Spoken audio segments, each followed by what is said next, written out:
안녕하세요. 저는 일산에서 마사지 가게를 운영하며 살고 있는 40대 여성입니다. 코로나로 손님이 없던 시절 혼자 가게에서 이곳에 사연을 듣곤 했습니다. 저와 비슷한 가정의 사연에 얼마나 감정이입이 되었는지 몰라요. 저도 망나니 같던 전 남편으로 고생을 많이 했거든요.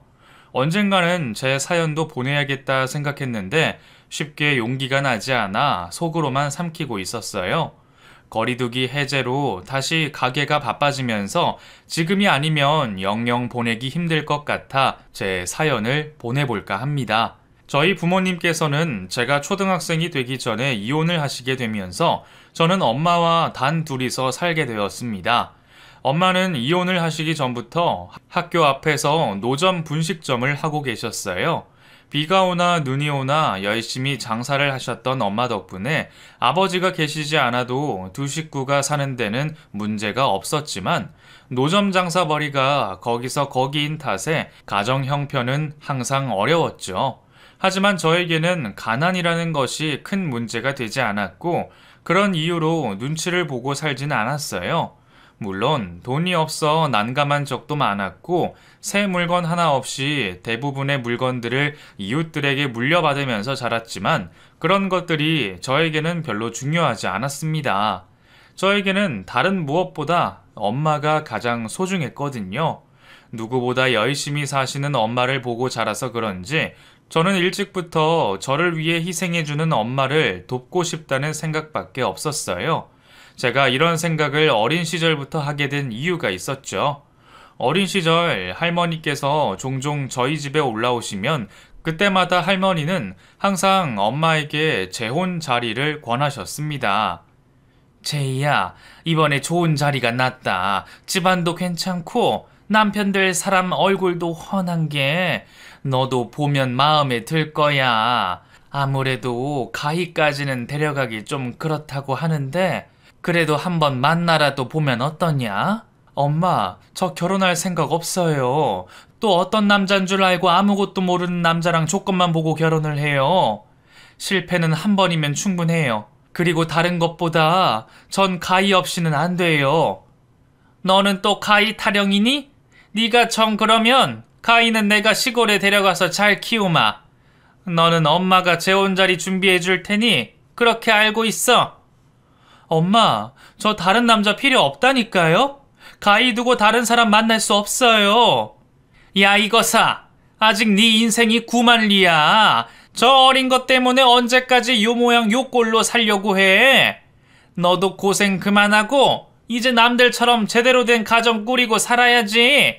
싫어요. 저 가희랑 굶어 죽는다고 해도 제 딸 제가 직접 키울 거예요. 우리는 이대로도 행복해요, 엄마. 계속 이런 말씀하실 거면 그냥 찾아오지 마세요.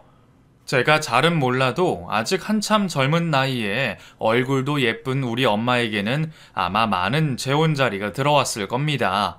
그래서 할머니도 그런 엄마가 안타까웠을 거예요. 다른 사람들처럼 자기 딸도 남편에게 사랑받고 행복하게 지냈으면 하셨을 테니 말이죠. 손녀도 눈에 밟히시겠지만 한 달이 건너 천리라고 그보다는 자신이 배 아파 낳은 딸이 먼저였을 겁니다. 그래서 저를 데려가 맡으시더라도 엄마의 재혼을 권하셨겠죠. 하지만 엄마는 어떤 일이 있어도 저를 직접 키우시겠다고 하셨고 몇 번이고 말씀하시는 할머니의 제의를 매번 거절하셨습니다.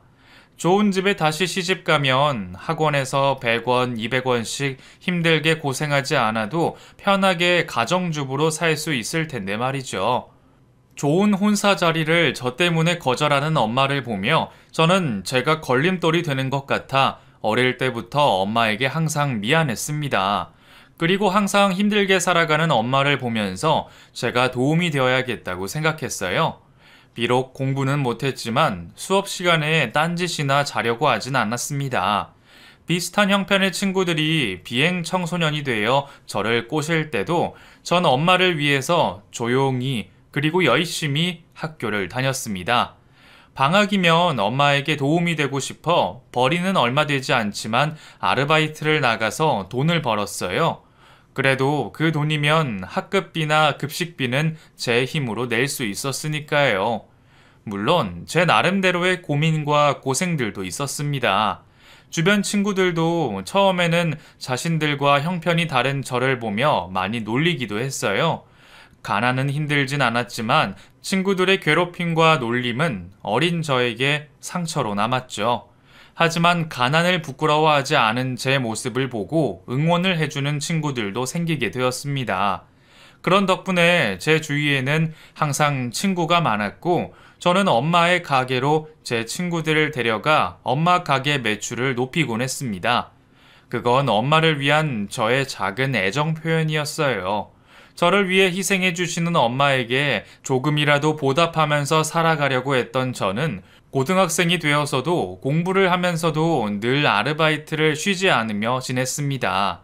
물론 엄마는 제가 공부할 시기에 아르바이트를 다니는 걸 좋아하지 않으셨지만 저는 조금이라도 도움이 될 수 있어서 마음이 편했습니다. 사실 제가 공부에 뜻이 있는 편도 아니라 일찍 일을 시작한 게 아쉽지는 않았어요. 공부를 해도 생각보다 성적은 항상 잘 나오지 못했고 반에서는 늘 중간 정도로 맴돌았어요. 수능 시험에도 큰 기대를 하고 있지 않았던 저는 수능 시험이 끝나자마자 제대로 된 아르바이트를 시작하게 되었죠. 이제 곧 성인이 된다고 하니 제대로 된 일자리를 훨씬 더 많이 구할 수 있었거든요. 그날을 시작으로 저는 정말 많은 일을 해왔어요. 중간에 길게 한번 쉬어본 적도 없이 늘 일을 했고 엄마를 도와드리면서도 제 힘으로 돈을 모았습니다. 그렇게 쓰지도 않고 열심히 모으기만 하다 보니 20살 중반이 되었을 때 꽤 많은 돈을 모을 수 있었어요. 다른 친구들은 그쯤 대학을 졸업하고 이제 막 취업 전선에 뛰어들고 있었고 빠른 친구들은 이미 취업을 해 사회생활 중이었죠. 생각 없이 일만 해오다 문득 다른 친구들을 보니 갑자기 제 앞이 막막해 보였어요. 돈을 모으기는 했지만 그걸 빼면 저한테 남은 게 뭔가 하는 생각이 들더라고요. 결국 아르바이트를 하는 것도 나이라는 한계가 있었으니까요. 그동안 이렇다 할 재능도 찾지 못했고 돈 벌기 급급해 한 가지 일을 오랫동안 한 적도 없던 전 그제서야 고민에 빠지게 되었습니다. 다른 친구들처럼 저도 더 늦기 전에 제대로 된 업을 가져야겠다 싶었죠. 그러다 아는 지인을 통해서 마사지 가게에서 일을 할 수 있게 되었어요. 연차가 오래 쌓이고 단골 고객들만 생긴다면 나중에 직접 가게를 열어서 할 수 있었고 직원으로 일을 한다고 해도 그게 다 기술이다 보니 꽤 오랫동안 일을 할 수 있다고 했죠. 그렇게 저는 미용에 관련한 자격증 공부를 하면서 매일 하나라도 더 배우기 위해 밤낮을 가리지 않고 가게에 매달려 있었던 것 같아요. 어려운 시험이 아니라 자격증은 쉽게 받을 수 있었지만 막상 실전으로 들어가려니 생각보다 쉽지가 않더라고요. 결국은 한 번이라도 더 많이 만져봐야 제대로 근육과 인대의 위치를 알 수 있었기에 저는 틈날 때마다 엄마는 물론이고 가게 직원들과 주변 사람들에게까지 최대한 할 수 있을 만큼 마사지를 해주면서 기술들을 빨리 익혔습니다. 피나는 노력 때문에 제 손은 몇 번이고 까져서 피가 나고 금세 굳은 살이 생겼습니다. 제게는 훈장 같은 상처였지만 혹시 가게 고객분들이 불편하실까봐 장갑으로 손을 숨기며 배움을 위해 하루하루 고통을 참아왔습니다. 그 덕분에 다른 직원들에게 독하다는 소리를 듣던 전 그렇게라도 빨리 배워서 언젠가는 제 가게를 차리고 싶었어요.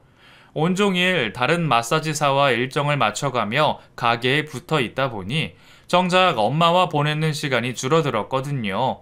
엄마는 그때까지도 계속 학교 앞에서 분식을 팔고 계셨지만 흘러가는 세월로 점점 힘에 부처하셔서 마감할 때만이라도 제가 도와드리고 싶었거든요. 그렇게 엄마와 시간을 보내고 싶어 하는 마음과 제 가게를 차리고 싶다는 꿈을 가진 저는 열심히 노력했습니다. 몇 년간 지인의 가게에서 일을 배웠던 저는 열심히 노력한 덕분에 고객분들의 지명도 많이 받고 팁까지 받는 마사지사가 되어 있었습니다. 그제서야 나 혼자 해봐도 괜찮을 것 같다는 자신이 생겼어요.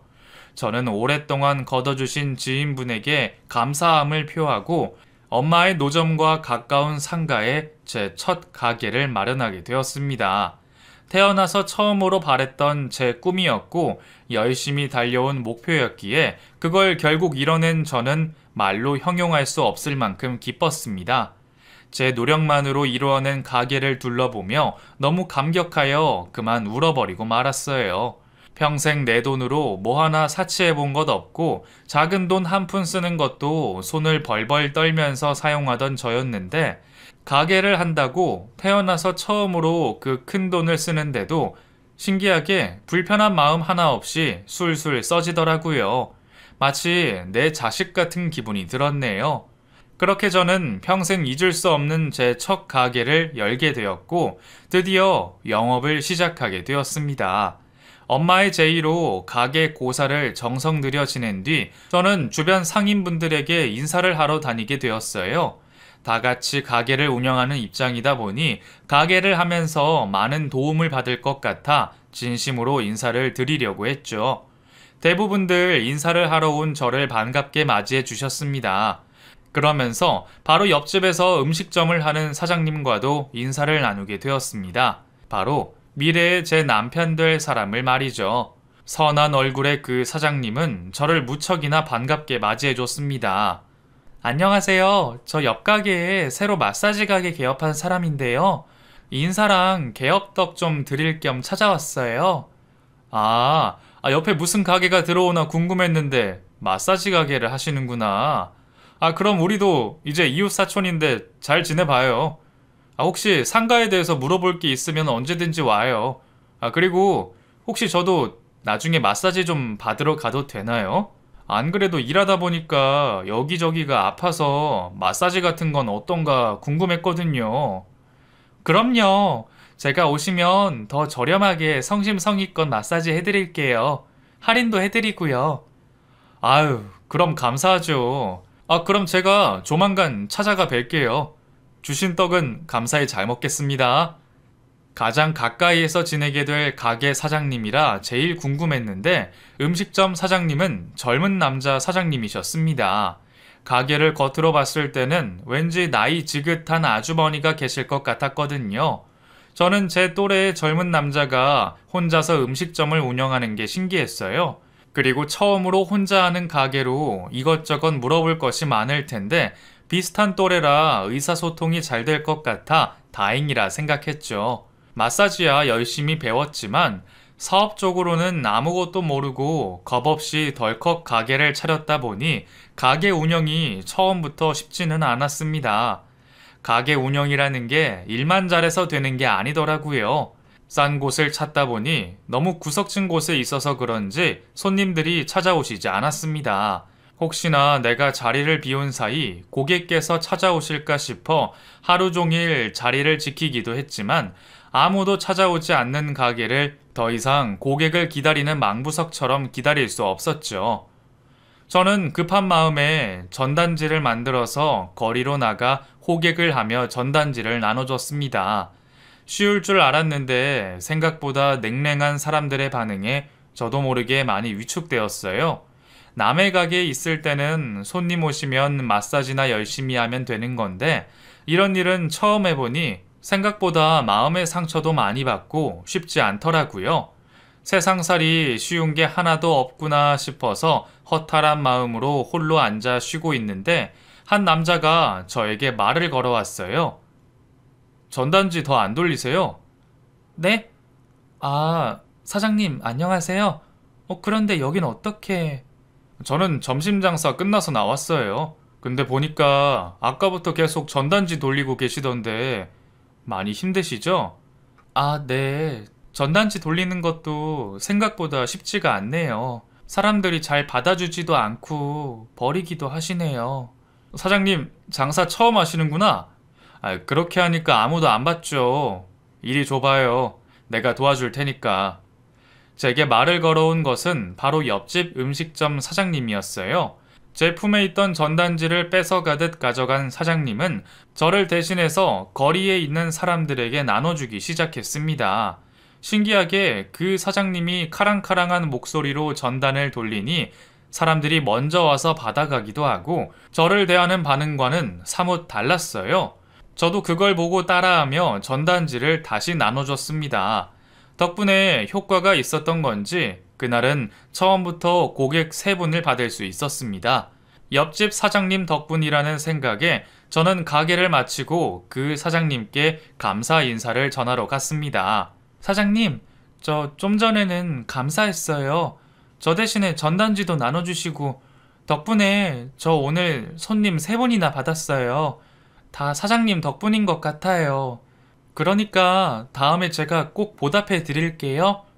아유, 뭘요. 괜찮아요. 이웃끼리 돕고 사는 거죠. 그리고 사장님 하시는 거 보니까 답답해서 말이에요. 그렇게 모기 소리만큼 내면 사람들이 무시하죠.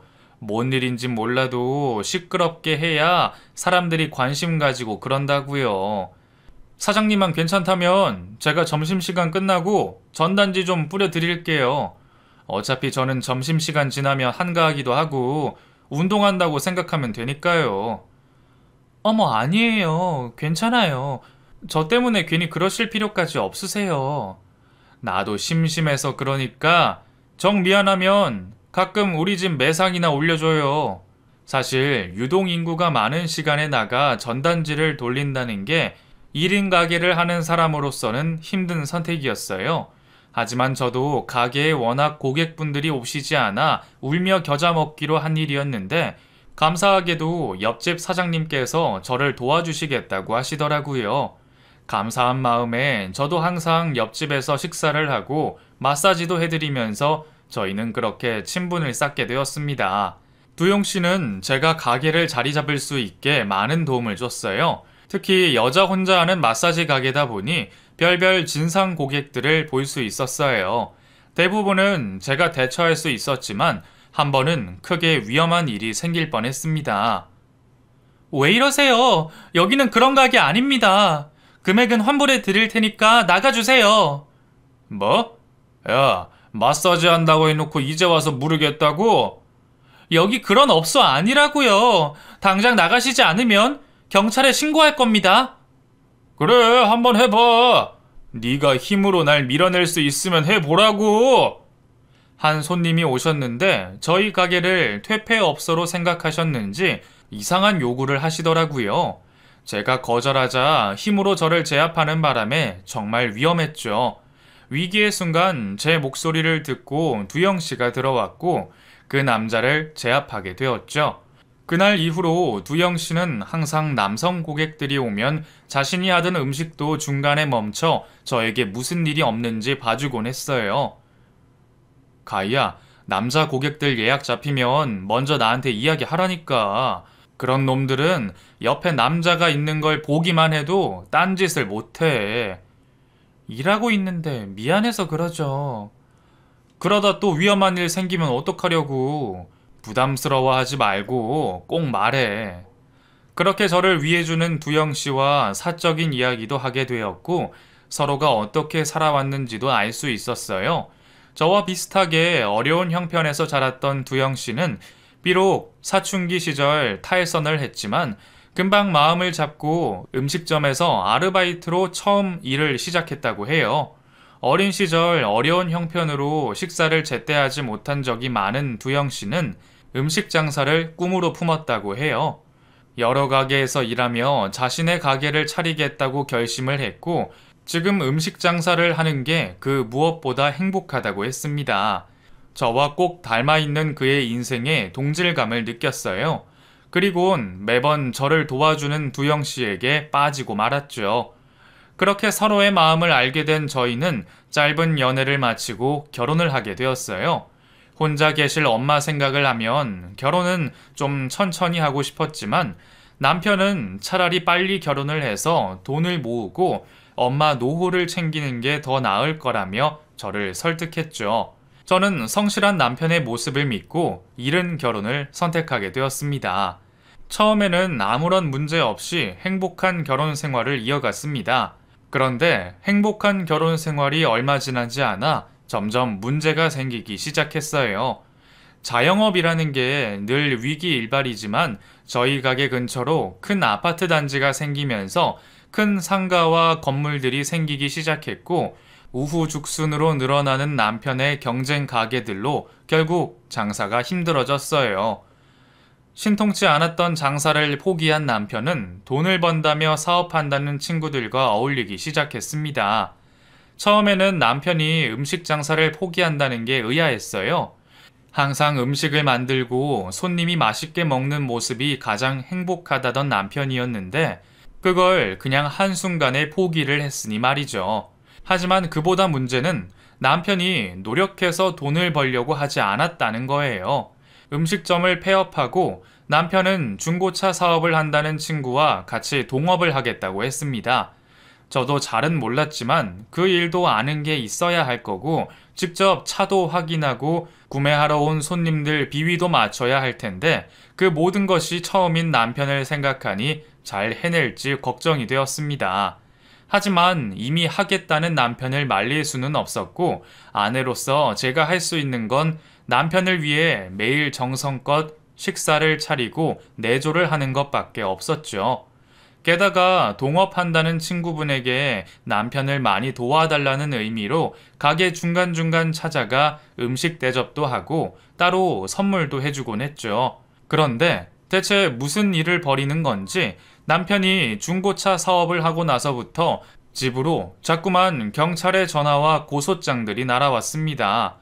계속되는 사건들에 저도 별일 아니라는 남편의 말을 그냥 믿을 수가 없었죠. 알고 보니 남편은 중고차 사업을 한다며 가짜 매물을 등록했고 그걸 보러 손님이 오면 강매를 시켰어요.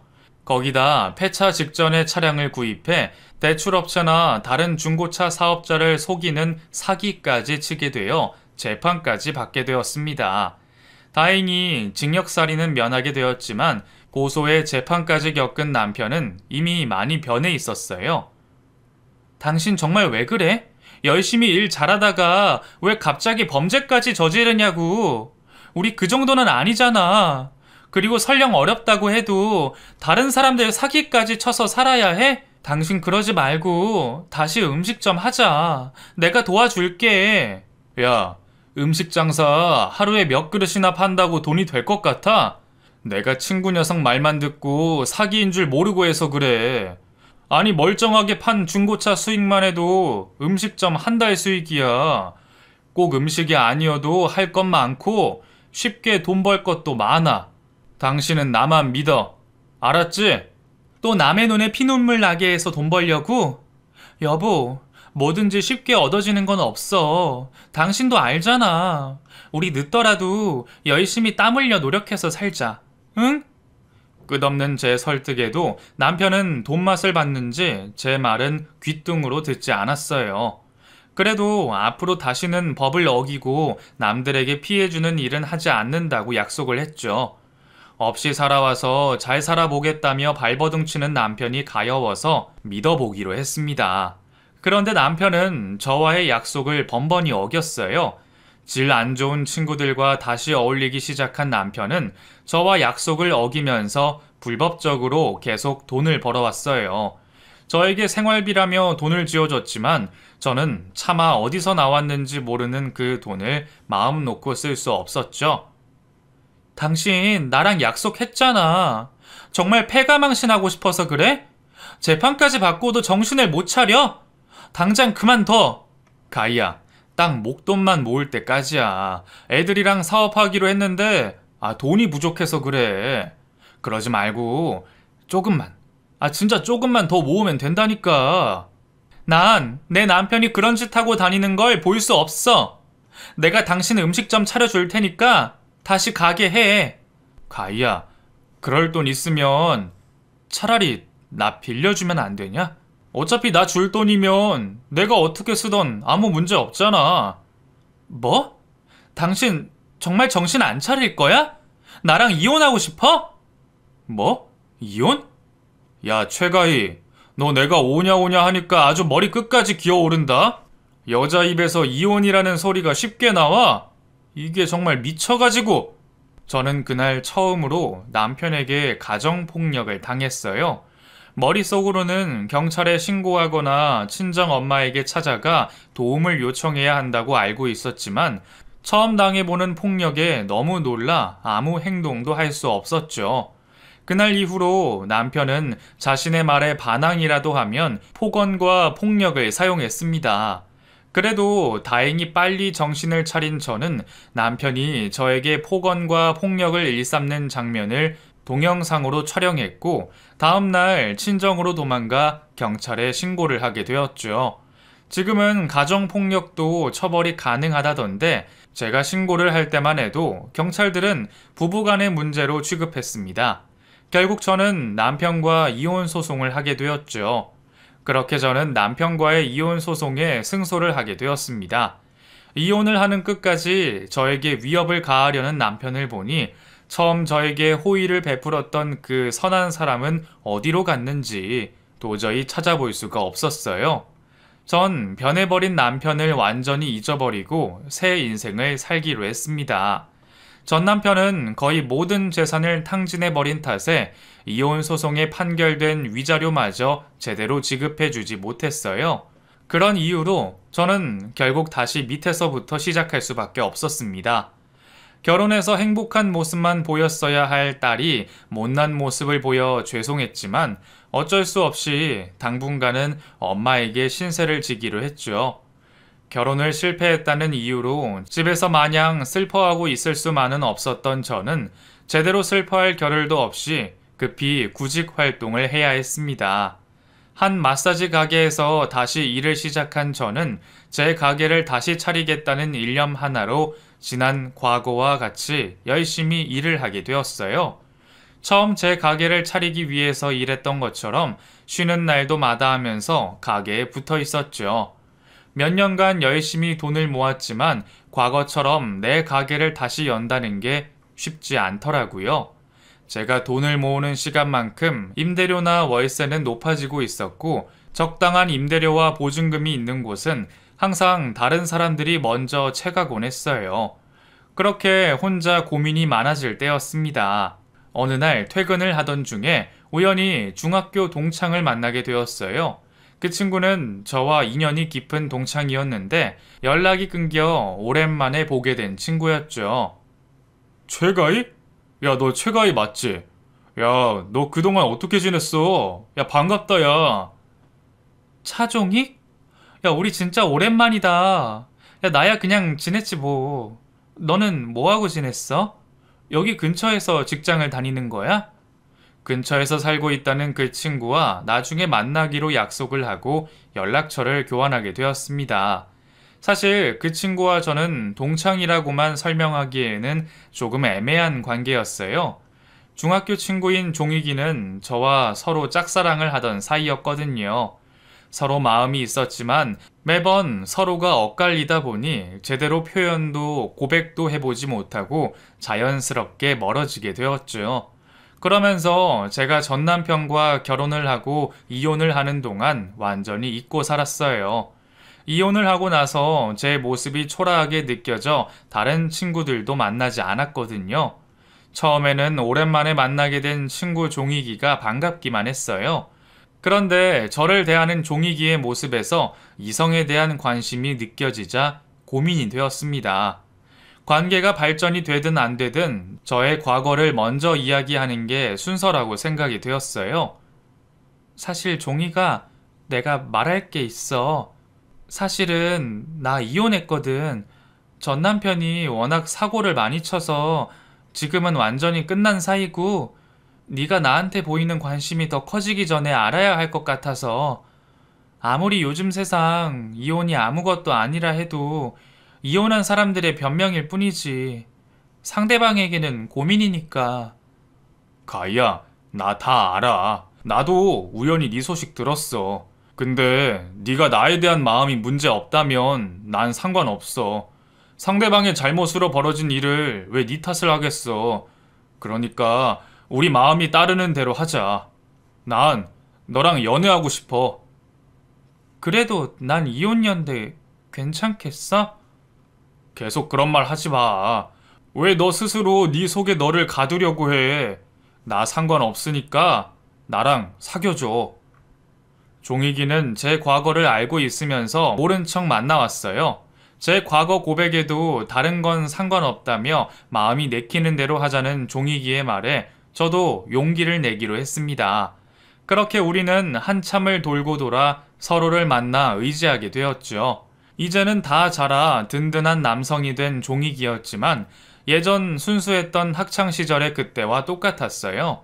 소박한 연애에 저와 있는 것만으로도 행복해하는 종익이를 보면서 저는 다시 웃음을 찾을 수 있었습니다.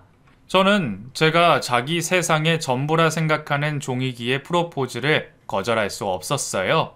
감사하게도 시댁 식구들께서도 제 사정을 이해해 주셨고, 그렇게 저희는 양가의 허락하에 결혼을 하게 되었죠.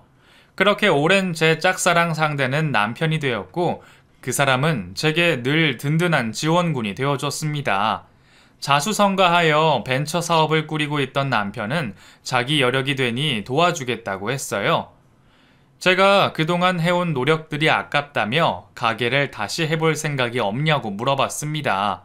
가게를 차리게 되더라도 제 힘으로 하고 싶었던 저는 남편의 제의를 거절하고 일을 다녔어요. 그런데 계속해서 저에게 제의를 하는 겁니다. 남편에게 빚을 지는 것 같아 계속 거절을 했지만 나중에 잘 되어 꼭 이자까지 갚으라는 남편의 계속된 제의에 결국 못 이기는 척 도움을 받게 되었죠. 그렇게 남편의 도움까지 받아 어렵게 다시 시작하게 된 가게인 만큼 이전보다 더 열심히 하려고 했어요. 남편의 도움을 받았기 때문에 가능했지만 이전 가게에 비하면 규모도 상당했고 덕분에 다른 직원들까지 채용하면서 이번에는 정말 제대로 시작할 수 있었습니다. 물론 그만큼 부담이 크기도 했지만 내 인생에 더 이상 실패는 없다 생각하며 열심히 해왔습니다. 다른 직원들에게 돈 많은 남편이 차려줘 편하게 장사한다는 괜한 소리를 듣고 싶지 않았기에 저는 가장 일찍 출근해서 가장 늦게 퇴근했고 다른 직원들이 꺼려하는 진상 고객도 제가 직접 관리하면서 가게의 성공과 직원들의 인정을 받으려 노력했습니다. 다행히 제가 먼저 솔선수범하는 모습을 보이니 직원들도 저를 믿고 잘 따라와 줬고 남편의 도움과 상관없이 금세 인정받을 수 있게 되었죠. 앞으로 제 삶에도 더 이상 문제는 없을 거라 생각했는데 그러다 제가 가장 마주하기 싫은 사람을 만나게 되었어요. 직원들을 먼저 식사시키고 늦은 점심을 먹고 온 저는 다른 직원들끼리 난감해하는 모습을 보게 되었습니다. 무슨 일이에요? 고객분 관리 안 들어가세요? 저 사장님, 이번에 오신 분 엄청 진상이셔서요. 저번에도 사장님 안 계실 때 문제 있었던 분인데 혹시 퇴실시킬 수는 없을까요? 그래도 우리 가게 찾아주신 고객분께 어떻게 퇴실 요청을 해요? 제가 들어갈 테니까 걱정 마세요. 웬만한 진상 고객들도 무리 없이 감당하던 직원들인데 그렇게 꺼려하는 사람이라면 대체 어느 정도인가 싶었습니다. 결국 제가 직원들 대신 그 고객을 맡기로 했죠. 얼굴에 스팀 타워를 하고 있는 고객에게 인사를 하고 발 마사지를 시작했습니다. 한참을 만지고 있는데 낯익은 목소리가 들렸어요. 뭐야, 내가 저번에도 티트리 오일로 발라달라니까. 이거 티트리 맞아? 야, 오일 바꿔. 죄송합니다. 바로 바꿔드릴게요. 응대에 있어서 저희가 세심하지 못했네요. 오, 자연스러운데? 아줌마, 진상 고객 많이 상대했나봐. 어디 얼굴 좀 봅시다. 너? 고객이 놀라는 소리에 저도 얼굴을 들어 고객을 확인하니 그 인간이 하필 제 전남편이었어요. 평생 보고 싶지 않았던 그 얼굴을 이렇게 보게 될 줄이야. 하필 많고 많은 마사지 가게 중에 왜 제 가게를 찾은 건지 제가 예전에 괜한 버릇을 들여놨다 싶어 후회가 되더라고요. 야, 참, 우리 인연은 인연인가 봐. 안 그래? 조용히 마사지만 받고 가. 우리 서로 피차 더 할 이야기 없는 사람들이잖아. 그리고 이제 알았으면 오늘 이후로 우리 가게 오지 말아줘. 뭐? 어디서 마사지사가 고객한테 가라 마라 지시를 하고 있어. 나 손님이야. 돈 받고 서비스를 받을 권리가 있다고. 남의 발이나 주무르는 게 어디서 오지 마라 헛소리야. 야, 너네 사장도 네가 손님한테 이딴 소리 하는 거 알아? 너 잘려봐야 정신을 차리지? 여기 사장 나오라고 할까? 다른 고객들도 있는 거 몰라? 제발 조용히 좀 하라고. 조용히는 네가 했어야지. 그러게 분수도 모르고 손님한테 무슨 여기 사장 나오라고 해. 직원 관리를 어떻게 했길래 고객한테 가라 말아야. 야! 사장 나오라고! 알았어, 미안해. 조용히 좀 해. 다른 고객들도 있는 상황에 소동을 벌이려는 전 남편 때문에 저는 사색이 되어 사과를 하고 말았습니다. 애초에 이런 인간과 말을 섞는 게 아니었네요. 그런 전 남편은 자기가 벌인 그 상황과 사색이 된 제 얼굴을 보며 재미있다는 듯 비웃고 있었죠. 그러게 어디서 그따위 말을 하고 있어. 야, 너 나랑 이혼한 게 몇 년인데 아직도 남의 발 주무르고 있냐? 야, 그런데 이렇게 만나니까 나랑 헤어진 게 아쉽지? 전 남편이 난리를 부리면서 저를 기만하던 순간 제 남편이 소동을 듣고 방으로 들어왔어요. 겨우 화를 참는 듯한 모습으로 나타난 남편은 전 남편을 금세 제지했죠. 당신 뭐야? 당신 이 여자 알아요? 당신이 뭔데 내 여자한테 발을 주무르니 뭐니 그딴 소리를 해? 저는 혹시 남편이 폭행이라도 하지 않을까 싶어 걱정하던 차에 제 남편의 얼굴을 본 전 남편 놈이 갑자기 거품을 물고 제대로 옷을 챙기지도 못하고 도망을 가는 게 아니겠어요? 아무리 강자에 약하고 약자에 강한 양아치 같은 전 남편이지만 걸음아 나 살려라 도망가는 모습이 너무 이상했습니다. 남편도 당황하기는 마찬가지였어요. 뭐야 저 사람? 못 본 걸 본 사람처럼 왜 저렇게 도망가? 여보, 당신 괜찮아? 무슨 일 있었던 건 아니지? 응, 당신이 바로 들어와줘서 별일은 없었어. 고마워. 근데 아는 사람이야? 아니, 제대로 듣지는 못했는데 꼭 당신을 아는 사람처럼 대하던데? 누구야 저 사람? 남편에게 저 따위 남자를 누구인지 알려주고 싶지는 않았지만 남편의 물음에 순순히 대답할 수밖에 없었어요. 괜한 거짓말을 하고 싶지 않았고 혹시 오해를 받을까 걱정도 되었거든요. 결국 저는 전 남편과 있었던 이야기를 모두 설명하게 되었죠. 당신은 떠올리기 싫은 과거일 텐데 내가 괜히 물어본 것 같네. 미안해 여보. 아니야. 이미 이혼했을 때 내 인생에 그 사람은 지웠어. 거기다 당신 만나게 돼서 이전에 받은 상처도 다 회복됐고. 그나저나 그 사람 왜 당신을 보고 걸음아 나 살려라 도망간 거지? 혹시 만난 적이 있어? 글쎄, 그 전 남편 이름이 이두영... 아! 그 자식 누군지 기억이 났어. 그 사기꾼 놈이었구나. 한참 동안 전 남편의 이름을 되뇌던 남편은 그제서야 기억이 난 것 같았어요. 전 남편이 예전에 고향 친구와 의료기기 사업을 하겠다고 난리를 친 적이 있었어요. 이혼하기 바로 직전이었는데 그때 벌였던 것이 알고 보니 투자 사기였나 봅니다. 남편은 그 남자를 의료기기 투자 사기꾼으로 알고 있더군요.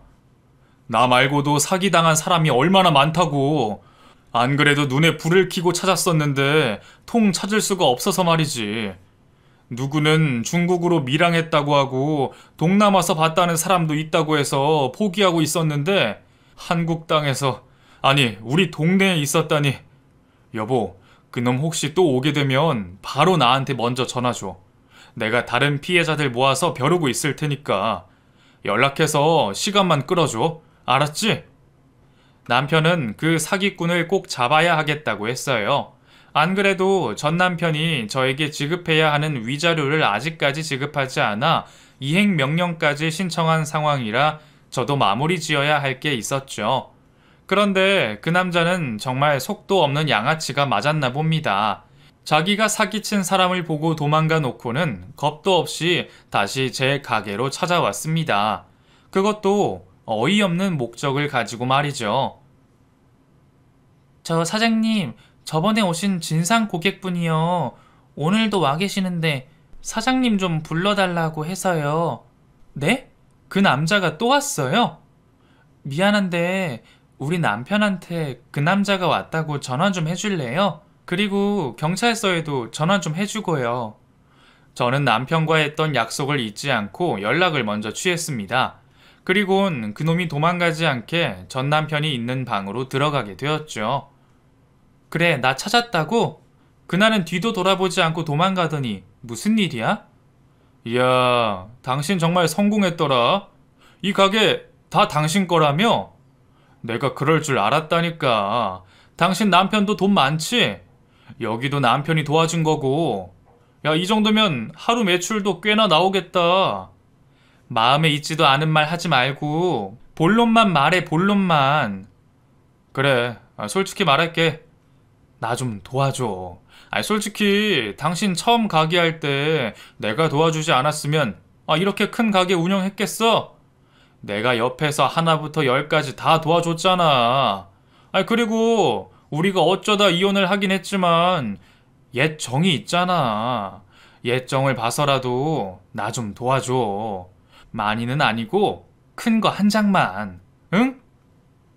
당신 정말 대단하다. 지금 나한테 돈 달라고 온 거야? 당신 내 남편한테 사기쳤다며? 아니, 대단하게도 여럿한테 사기쳐서 지금 수배 명단에 있다며? 근데도 여길 찾아왔어? 당신 정말 겁이 없구나. 그래, 호랑이 굴에 들어가도 정신만 차리면 된다던데 당신도 어디 정신 똑바로 차려봐. 당신 지금 호랑이 굴에 제 발로 들어온 거니까. 뭐? 무슨 말이야? 무슨 소리긴. 멍청해서 말귀도 못 알아듣겠어? 당신 왔다는 소리 듣고 내가 남편이랑 경찰 불렀어. 지금 곧 올 거니까 어디 나갈 수 있으면 나가봐. 뭐? 이게 정말... 너 나중에 두고 보자. 나와! 비키라고! 비키라고! 제가 바보 같은 그 남자를 잡아놓고 있는 사이 남편과 경찰이 오게 되었고 그 자리에서 바로 체포가 되어 경찰서로 가게 되었습니다. 제 앞에서는 돈이나 달라고 떠들던 한심한 남자는 제 남편과 사기 피해자들 앞에서는 또 입도 뻥끗 못하더라고요. 결국 사기죄로 재판을 받게 된 전 남편은 징역을 받아 교도소로 복역하게 되었습니다. 끝까지 찌질하게 굴었던 전 남편에게 복수 아닌 복수를 하게 되어서 속 시원했습니다. 다만 제 위자료 건으로는 어쩔 방법이 없더라고요. 전 남편이 재산이 쥐뿔도 없어서 압류도 불가능했거든요. 다행히 이번에 소득이 조금이나마 잡혀 이행 신청을 확인하게 되었고 다음번에도 미지급되면 구치소나 유치장에 감치가 가능하다고 듣게 되었습니다. 전 남편이랑 엮이는 게 싫긴 하지만 그래도 제 지옥 같았던 전 남편과의 결혼 생활을 보상받기 위해서라도 위자료를 받기 위해서라도 괴롭히려고 합니다. 첫 결혼을 깜빡 속아 실패한 삶으로 살아가게 될 뻔했는데 지금의 가정적인 남편을 만나 행복하게 살고 있네요. 우연히 찾아온 이 행운을 감사히 생각하고 남편에게 최선을 다하려고 합니다. 아마 남편이 아니었으면 그 남자에 대한 복수도 지금 같은 삶도 힘들었을 테니 말이죠. 그럼 이만 글을 마치겠습니다. 감사합니다.